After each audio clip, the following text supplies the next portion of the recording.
We need to role model sustainable living as best we can, and the reason why that's important is partly because we learn about the macro through our experience of doing it in the micro, and it's partly because it brings integrity to everything we do, and it's partly because, by role modeling we spiral things out, we influence other people. None of us are perfect. It's not about beating ourselves up, but it's not about letting ourselves off the hook either.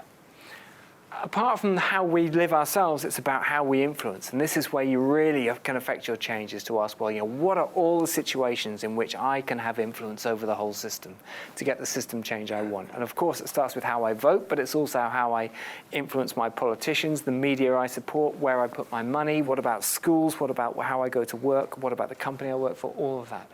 We've had decades of asking nicely, and it is time to insist, and we need to insist that our politicians take this stuff seriously. We need to insist that their